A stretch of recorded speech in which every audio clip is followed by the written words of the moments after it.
Audi.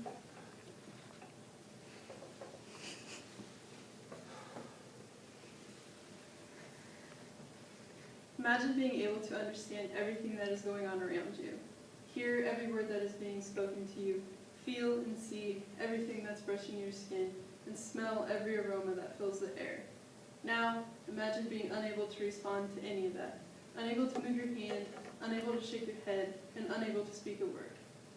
According to Pathology for the Physical Therapist Assistant, published in 2011 by Penelope L. Lesher, this is the case for 20,000 people in the United States who are living with ALS. Myotrophic lateral sclerosis, or more commonly known as Lou Gehrig's disease, is a debilitating disease that affects the nervous system and eventually leads to motor control loss and eventually leads to death. ALS was first brought to light when Yankees star Lou Gehrig was diagnosed with it in the 1930s, and due to the rapid progressiveness of the disease, died 2 short years later. Since then, ALS has affected hundreds of thousands of people in the United States and continues to till this day. Lou Gehrig was a famous New York Yankees baseball player that played alongside legends such as Babe Ruth and Joe DiMaggio in the 1930s. He was born on June 19, 1903 in New York City. He attended Columbia University on a football scholarship, but according to the official website of Lou Gehrig, 2012, Gehrig was banned from intercollegiate sports his freshman year after he was caught playing professional baseball the summer before under the name Henry Lewis. In 1923, Gehrig was drafted to a minor league baseball team, and by the following season, he was playing first base for the New York Yankees. Lou Gehrig was given the nickname of Iron Horse. He was given this name because of his resilience and toughness on the field. For 13 consecutive seasons, Lou Gehrig played without missing one single game, despite having several injuries that included 17 different fractures of his hands. Lou Gehrig also hit .300 for 12 consecutive seasons. Some of his other accomplishments include, in the year 1927, hitting 47 home runs. That was second only to Babe Ruth.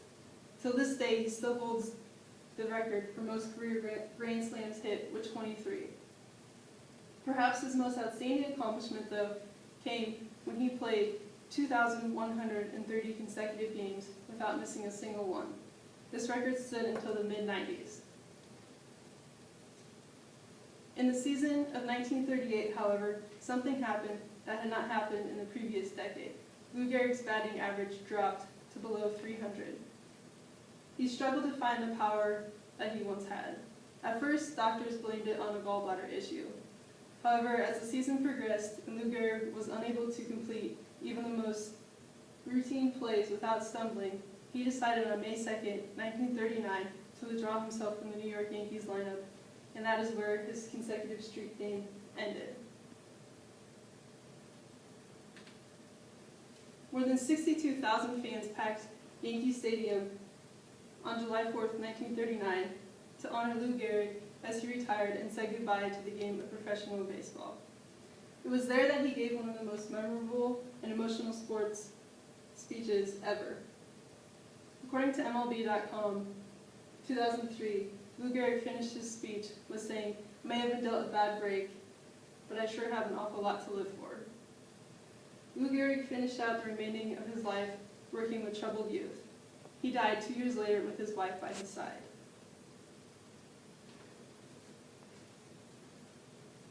Although ALS was first made publicly known with Lou Gehrig, according to the ALS Association 2010, it was actually first discovered by a French neurologist in the year 1869.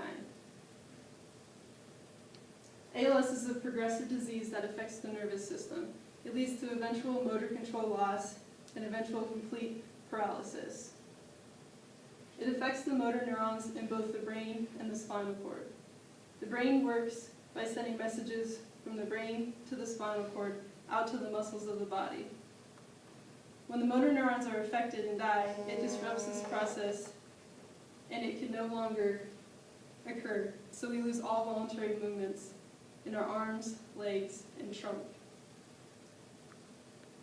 Some signs and symptoms of Lou Gehrig's disease include muscle weakness. This is the main complaint seen in over 60% of all patients.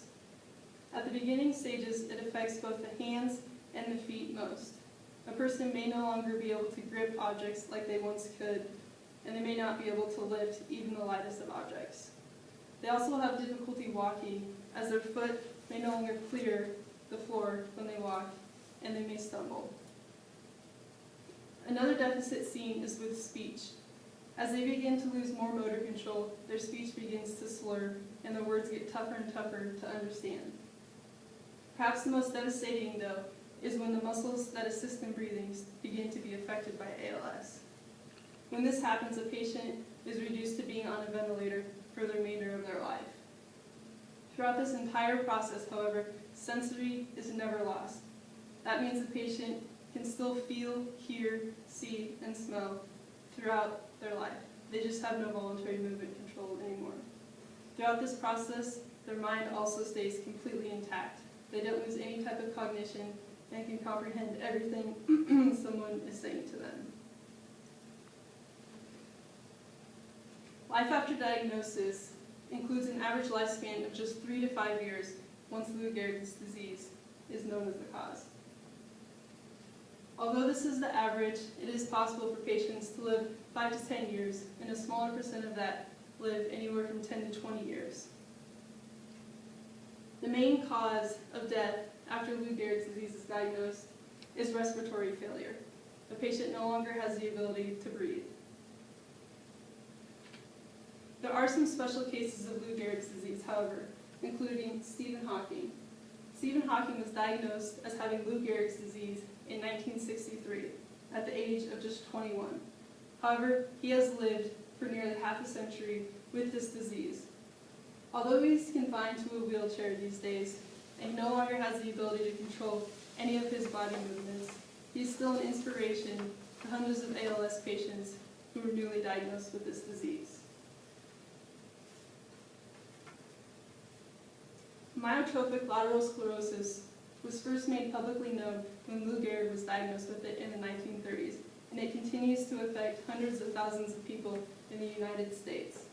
As the ALS Association in 2010 tells us, ALS occurs throughout the world with no racial, ethnic, or socioeconomic boundaries.